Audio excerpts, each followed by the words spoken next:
Hello दोस्तों, आदाब। Bharat express Urdu में आप सभी का खैर मकदम है, आपका स्वागत है। आज एक बार फिर हम फेसबुक लाइव लेकर आए हैं। एक बहुत खास मौजू है, खास मुद्दा है। मायावती ने, जो बीएसपी की सरबराह हैं, उन्होंने किसी भी गठबंधन में न जाने का ऐलान कर दिया है। उन्होंने कांग्रेस और बीजेपी दोनों पर पलटवार किया है और कहा है कि बीएसपी का साथ सबको चाहिए, लेकिन दलितों के लिए, मजलूमों के लिए कोई काम नहीं करता। आइए इसी मुद्दे पर बात करने के लिए हमारे साथ भारत एक्सप्रेस उर्दू के editor doctor Khalid Raza Khan sir मौजूद हैं। आइए हम आपसे बात करते हैं। सर, लोकसभा इलेक्शन 2024 की बैसाख बीत चुकी है। इंडिया गठबंधन जो है उसकी तीसरी मीटिंग कल मुंबई में होने वाली है। उससे पहले मायावती ने एक बड़ा झटका दिया है और कहा है कि हम किसी भी गठबंधन में शामिल नहीं होंगे। इसे आप कैसे देखते हैं? सबको उम्मीदें थी, जो इशारात मिल रहे थे कि भाई मायावती इंडिया गठबंधन में शामिल हो सकती है, लेकिन उन्होंने ये झटका देकर साफ किया है। अब वो उनको ऐसा लगता है, जो मजबूरी मुझे लगती है वो ये लगती है कि वो शायद उनको ऐसा लगता है कि चूंकि वो दलितों की पॉलिटिक्स करती रही हैं, उनकी आइडेंटिटी एक दलित लीडर की रही है और इंडिया गठबंधन में वो अपना स्पेस, अपना मकाम कितना तलाश पा रही हैं, इसी पे उनका ये फैसला डिपेंड कर रहा है। और उन्होंने जो फैसला किया है, शायद अपने एग्जिस्टेंस, जो उनका वजूद है, वो पॉलिटिकल वजूद कितना बाकी है, उसको देखते हुए और वो आगे क्या कर सकती हैं, उसको देखते हुए उनका ये फैसला है। जो मुझे लगता है, ये मेरी एनालिसिस है कि इंडिया गठबंधन में दो बड़े दलित फेसेस हैं, दो बड़े दलित चेहरे हैं। उनमें एक हैं कांग्रेस के प्रेसिडेंट मल्लिकार्जुन खड़गे साहब, वो बहुत बड़ा दलित चेहरा है। और दूसरा, जो अगर उत्तर प्रदेश के तनाजुर में हम बात करें, तो जिस तरह से सियासत चल रही है, चंद्रशेखर आज़ाद रावण जो कहे जाते हैं, जो आज़ाद समाज पार्टी कांशीराम के फाउंडर हैं, वो जिस तरह की सियासत कर रहे हैं, जिस तरह से दलित पॉलिटिक्स कर रहे हैं और दलितों के साथ बाकी जो ओबीसी और जो मुसलमानों को भी उनकी जोड़ने की कोशिश है। और हम लोग मादी में देख चुके हैं कई मुस्लिम इशूज पर भी जिस तरह से उन्होंने अपनी सरगर्मी दिखाई, उससे लगता है कि वो मुसलमानों को भी जोड़ने की कोशिश कर रहे हैं और एक अच्छा चेहरा दलित के लीडर के तौर पर वो उभर रहे हैं। तो वो पहले से ही इंडिया गठबंधन में, इंडिया जो अलायंस है उसमें शामिल हैं और उनके बुलंदशहर से ऐसी खबरें हैं कि बुलंदशहर से उनके लोकसभा इलेक्शन लड़ने की भी बात सामने आई है। ऐसे में मायावती कहाँ जाएंगी? उनका जो मायावती जिस तरह की सियासत करती हैं, तो आखिर उनकी सियासत किस रुख पर जाएगी? उनको कितना स्पेस मिलेगा? वो अपनी दलित आइडेंटिटी को कितना असर्ट कर पाएंगी? ये बहुत सारे सवालात हैं। इन्हीं सवालात से घिरी हुई मायावती, शायद उनको लगता है कि अलग से ही अलहदा तरीके से इलेक्शन लड़ना ही उनके लिए बेहतर है और इसके पीछे की एक और सियासत है। ऐसा लगता है कई एनालिस्ट, ये मेरी राय नहीं है, कई एनालिस्ट जो ऑब्जर्वर्स हैं पॉलिटिकल, उनकी राय है कि शायद ये एक अंदरूनी, ये जिसको इंग्लिश में कहते हैं टैसिट अंडरस्टैंडिंग हो एनडीए या बीजेपी के जरिए मायावती के साथ कि आप लड़िए और उनकी एक अंडरस्टैंडिंग हो। क्योंकि मायावती अगर इलेक्शन में जब खड़ी होंगी लोकसभा में और उनके कैंडिडेट्स को जितने भी वोट मिलेंगे, वो हकीकतन वो इंडिया अलायंस का ही मेजर वोट शेयर होगा। तो इससे नुकसान इंडिया अलायंस के ही कैंडिडेट को होगा और मजबूरी तौर पर इंडिया अलायंस को ही होगा। तो ये एक जो किसको कहते हैं कि एक सियासी एक चाल हो सकती है। ये बहुत सारे जो पॉलिटिकल ऑब्जर्वर्स हैं, मायावती के इस फैसले के बाद ऐसा उनकी राय है। सर, कहा जा रहा था कि इंडिया अलायंस की जो तीसरी मीटिंग होगी, उससे पहले मुंबई में कांग्रेस को ये जिम्मेदारी सौंपी गई है और खासतौर पर मल्लिकार्जुन खड़गे, जो दलित चेहरा है जिनका आपने जिक्र किया, कि सबसे बड़े दलित चेहरा इस वक्त वो हैं, तो उनको ये जिम्मेदारी सौंपी गई थी कि मायावती से बात की जाए, उनको लाया जाए। अगर मायावती गठबंधन में शामिल नहीं होती तो यूपी में आप इसको कितने बड़े नुकसान के तौर पर देखते हैं? देखिए, अभी जो मैं बता रहा था कि मजबूरी तौर पर मायावती के इलेक्शन नहीं लड़ने से नुकसान जो भी होगा, ज़्यादा हो या कम हो, वो इंडिया अलायंस का ही होने वाला है। लेकिन अगर इंडिया अलायंस कामयाब हो गया अपनी बात को ले जाने में, कैंपेन में, और लोगों को, आवाम को, जो वोटर्स हैं उनको कन्विंस करने में कि हकीकतन अगर जो लोग डिसइंचेंटेड हैं या जो लोग एनडीए की जो मौजूदा जो मरकजी हुकूमत है, मोदी सरकार है, उससे जो नाला हैं, उनको अगर कन्विंस करने में कामयाब हो गई इंडिया अलायंस, उत्तर प्रदेश में भी जी, कि असल अगर उनको हराना है तो वोट इंडिया अलायंस को ही देना होगा। अगर वो कामयाब हो जाते हैं तो शायद मायावती मार्जिनलाइज्ड हो जाएंगी, पुश टू द वॉल हो जाएंगी, वो किनारे हो जाएंगी। इलेक्शन लड़ने के बावजूद वो बहुत ज़्यादा गेन नहीं कर पाएंगे, मुझे लगता है। अगर ये डिपेंड करता है कि इंडिया अलायंस या मल्लिकार्जुन खड़गे दलित चेहरा होकर वो कितना कैंपेन एग्रेसिवली ले जा पाते हैं इसमें, उत्तर प्रदेश में खास तौर से। जी सर, इसी के साथ एक बड़ा सवाल है कि 2019 में समाजवादी पार्टी और बसपा का, बीएसपी का गठबंधन हुआ था और उसका फायदा बीएसपी को मिला था। हालांकि दोनों को बहुत बड़ा फायदा नहीं हुआ और बीजेपी एक बार फिर जीतने में कामयाब हुई और उस कांग्रेस के हिस्से में सिर्फ एक सीट रायबरेली की आई, यहाँ तक कि अमेठी की सीट भी राहुल गांधी हार गए। इस तरह से फिर गठबंधन जो समाजवादी और कांग्रेस का होगा, और फिर समाजवादी और बीएसपी ये दोनों गठबंधन से अलग हैं, क्या फिर कोई इम्कानात बाकी रहते हैं कि क्या आगे चलकर फिर बात बन सकती है? देखिए, 2019 का माहौल और इस बार के माहौल में जो ज़ाहिरी तौर पर नज़र आ रहा है, काफ़ी फ़र्क है। 2019 में जिस तरह का कैंपेन ले गई थी एनडीए और जो मरकजी हुकूमत, और जिस तरह का एक नेशनल फर्वर क्रिएट हो गया था, कई मामलात हुए थे उसकी वजह से। और इस बार 10 साल का जो एंटी इनकम्बेंसी है, रोजगार के मुद्दे को लेकर बहुत सारे, चीन के साथ जो मामला है, चीन ने जो जिस तरह के इशूज़ हैं, बॉर्डर इशू, और भी बेरोजगारी तो है ही, और जिस तरह से समाज का ताना बाना टूटा है, जो फिरकावाराना हम आहंगी का, वो बहुत बड़ा मुद्दा है। जितने सेंसिबल लोग हैं मुल्क में, वो इस बात की तरफ बहुत संजीदगी से सोचने लगे हैं कि मुल्क को बचाना है तो फिरकावाराना हम आहंगी को कायम रखना होगा, जो समाजी ताना बाना है उसको बरकरार रखना होगा, उसको मजबूत करना होगा। इस तनाज़ुर में बहुत सारे लोग सोचने लगे हैं।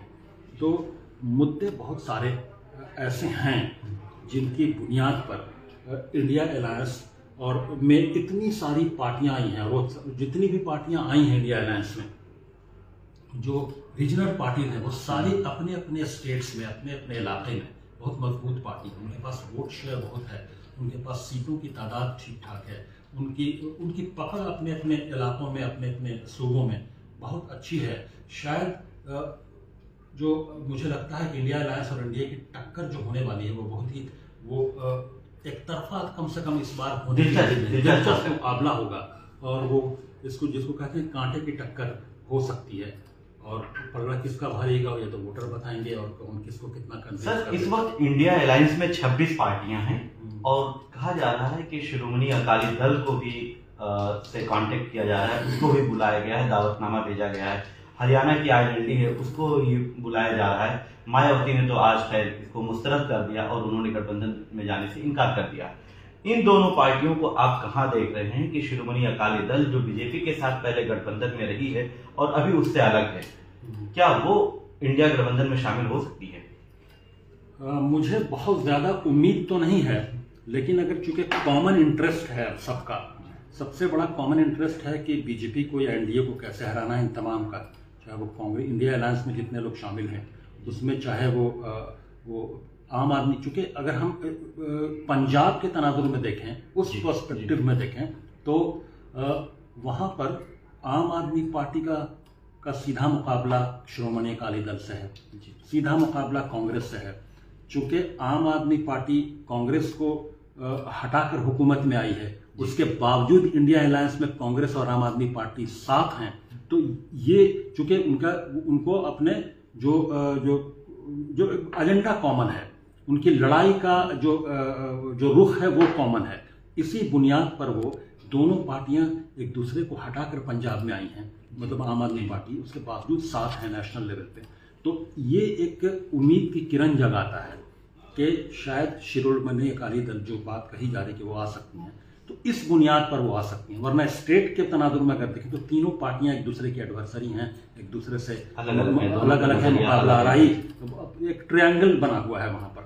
अगर ये आ जाती हैं तो ये बहुत अच्छी खुशाइन बात होगी। सर इसी दौरान आम आदमी पार्टी के प्रवक्ता जो हैं उन्होंने ऐलान कर दिया है और उन्होंने दावा किया है कि अरविंद केजरीवाल को प्रधानमंत्री का उम्मीदवार बनाना चाहिए और इंडिया को इस पर सोचना चाहिए। इसे आप कैसे देखते हैं?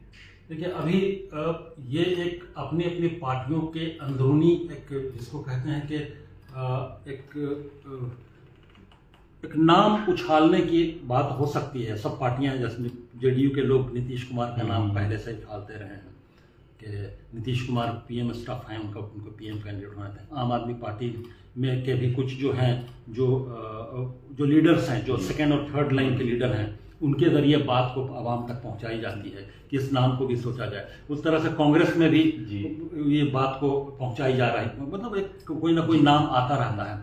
जैसे ममता बनर्जी का नाम आता रहता है, तो बहुत सारे ये सब चीज़ें चलती रहती हैं। इसके बावजूद अगर वो कॉमन एजेंडे पर, कॉमन जो मिनिमम एक जो बात है, जो इश्यूज हैं, उस पर अगर ये लोग साथ 3-3 मीटिंग हो चुकी है, ऐसा मादी में कम हुआ है कि इतने कम वक्फे में जो अपोजिशन पार्टियां हैं उनकी इतनी बड़ी बड़ी मीटिंग हुई है और तमाम लोग इस तरह से मुत्तहिद होकर साथ साथ स्मूथली चल रहे हों, ये माजी में अपोजिशन पार्टियों के साथ कम देखा है। इसलिए इस बार एक उम्मीद जगती है कि ये 30वीं मीटिंग है और काफ़ी बड़े पैमाने पर मीटिंग हो रही है। इसमें ये सब बातें कैंडिडेट्स को प्रोजेक्ट करने की, ये सब अपनी अपनी पार्टियों का अपना अपना एक रुख हो सकता है, लेकिन मजमूई तौर पर सब लोग मिल बैठ के जब सर जोड़कर बात करेंगे तब उसमें क्या निकलता है। या तो ये भी हो सकता है कि अभी किसी को कोई पीएम का कैंडिडेट नहीं डिक्लेयर किया जाएगा, ऐसे करना भी नहीं इंडिया अलायंस को। बाद में देखा जाएगा कि कितनी सीटें आती हैं, उस बुनियाद पर मुझे लगता है ऐसा ही होगा, बाद में ही वो तय किया जाएगा। सर ये जो मीटिंग है इंडिया अलायंस की 3री मीटिंग, ये मुंबई में हो रही है और ख़ास तौर पर मुंबई में आज तमाम नेता पहुंचने शुरू हो जाएंगे और इस की जो मेज़बान है वो उद्धव ठाकरे कर रहे हैं, लेकिन उनकी जो एक सहयोगी दल है, इत्तेहादी जमात है, एनसीपी अभी 2 हिस्सों में तकसीम है। एक तरफ अजित पवार है, दूसरी तरफ शरद पवार है। शरद पवार इंडिया गठबंधन के साथ होंगे और अजित पवार कल वहां पर एनडीए की मीटिंग होने वाली है, वो शिवसेना और जो एकनाथ शिंदे हैं और बीजेपी के जो देवेंद्र फडणवीस हैं उनके साथ मीटिंग में होंगे। इस एक पॉइंट को आप कैसे देख रहे हैं? इसको देखिए, ये तो एक ऐसा मुअम्मा बन गया है एनसीपी का मामला कि चूंकि शरद पवार का दावा है और वो एक सेकुलर क्रेडेंशियल के लीडर रहे हैं, इसलिए एक भरोसा है, एक उम्मीद है कि वो बार बार कह रहे हैं कि हम इंडिया अलायंस के साथ हैं। और हालांकि उनके कुछ बयानात दरम्यान में ऐसे आए कि उनकी पार्टी को तोड़कर अजित पवार जो है वो डिप्टी सीएम बने हों, उसके बावजूद सुप्रिया सूले का और शरद पवार का ये बयान कि वो हमारे लीडर हैं, ये कई तरह के शकूक पैदा करता है। उसके बावजूद चूँकि काफ़ी कद्दावर लीडर रहे हैं शरद पवार महाराष्ट्र के, तो एक उम्मीद की जाती है और बार बार वो लोग बार बार इस बात को कहते रहे हैं, दोहराते रहे हैं कि वो इंडिया अलायंस के साथ हैं और वो सेकुलरिज्म के साथ हैं। सेकुलरिज्म की बात बार बार वो दोहाई देते रहते हैं। इसलिए उम्मीद है कि चूँकि उनके कद को देखते हुए, उनके तजर्बे को देखते हुए और उनके कमिटमेंट, जो ज़ाहिरी कमिटमेंट वो कर रहे हैं अभी, अगर वो अंदरूनी भी कमिटमेंट है तो एक अच्छी खुशाइंद बात है। उससे बहुत ज़्यादा फर्क नहीं पड़ेगा कि अजित पवार, क्योंकि वो पहले भी माजी में देखा गया कि शरद पवार का कद बहुत बड़ा है, वो अगर आवाम में खड़े हो जाएंगे तो अजित पवार, अगर ईमानदारी से वो खड़े हो गए महाराष्ट्र में, तो अजित पवार या उनका जो टूटा हुआ गुट है वो बहुत ज़्यादा असरअंदाज नहीं हो पाएगा। सर आखिरी सवाल मैं आपसे और लेना चाहता हूँ, ख़ास तौर पर कल जो मीटिंग होनी है उसमें कन्वीनर का ऐलान किया जाएगा, पूरी कमेटी तय की जाएगी, पूरा रूपरेखा जो है, क्या फार्मूला अपनाया जाएगा, वो सब तय किया जाना है। इसमें एक कन्वीनर को लेकर सबसे ज़्यादा खास तौर पर जैसे बिहार के वज़ीर आला या मुख्यमंत्री नीतीश कुमार ने, उन्होंने बयान दिया कि हम कुछ नहीं चाहते। बीजेपी उन पर पलटवार कर रही है कि उनके अंदर एक लालच है और वो छिपी हुई दिखाई दे रही है, वो सिर्फ जबान से बोल रहे हैं। फिर उसके बाद मल्लिकार्जुन खड़गे जी का नाम आ गया है कि वो कन्वीनर बनाए जा सकते हैं। इसमें आपको क्या लगता है कि सबसे मजबूत दावेदार कौन है, कन्वीनर किसको बनाया जा सकता है? देखिए, कन्वेनर अब हालांकि ये बात नीतीश कुमार के उनकी पार्टी के कुछ लीडरों ने बोला कि ये कन्वेनर हो सकते हैं, ये बड़ा चेहरा है, जिसको नीतीश कुमार ने इनकार किया। ये सब सियासत में होता रहता है, बयानात का आना और इनकार करना। ये अगर कन्वेनर कौन होगा, ये बहुत अहम पोजीशन है। इंडिया अलायंस का कन्वेनर कौन होगा, क्योंकि उसी की लीडरशिप में आगे तमाम स्ट्रेटजीज बननी है, तमाम हिकमत अमली और जो भी तरीक़ाकार होगा इलेक्शन में जाने का, वो सब तैयार होना है। तो ये बहुत अहम पोजीशन होगी। तो इसके लिए आप जो दो नाम ले रहे हैं कि मल्लिकार्जुन खड़गे और नीतीश कुमार, ये दो हैं। हो सकता है कोई तीसरा नाम भी आ जाए सामने, कोई ज़रूरी नहीं। अगर वो इत्तफाक़ राय किस नाम पर तमाम लीडरों की बनती है, वो उस बात पर डिपेंड करेगा। लेकिन मुझे लगता नहीं है कि जिस बड़े काउस की वजह से ये लोग सब इकट्ठा हुए हैं, वो इस चीज़ को लेकर, कन्वेनर की पोजीशन को लेकर कोई सब फुटबॉल होने वाली है, ऐसा मुझे लगता नहीं। बहुत शुक्रिया सर। तो मायावती के ऐलान के बाद कि हम किसी भी गठबंधन का हिस्सा नहीं होंगे, हम अकेले लोकसभा चुनाव और 2024 और विधानसभा इलेक्शन जो हैं हम अकेले फाइट करेंगे, अकेले मुकाबला करेंगे। इसके बाद में इंडिया गठबंधन के लिए थोड़ी सी मुश्किल पैदा होती हुई नजर आ रही है। इस पर हमारे साथ भारत एक्सप्रेस उर्दू के एडिटर डॉक्टर खालिद रजा खान साहब तफसीली गुफ्तगू कर रहे थे, तफसीली बातचीत हुई। भारत एक्सप्रेस उर्दू के पेज को आप लाइक करें, जरूर लाइक करें, देखते रहें। हम आगे भी इस तरह के प्रोग्राम लेके आते रहेंगे।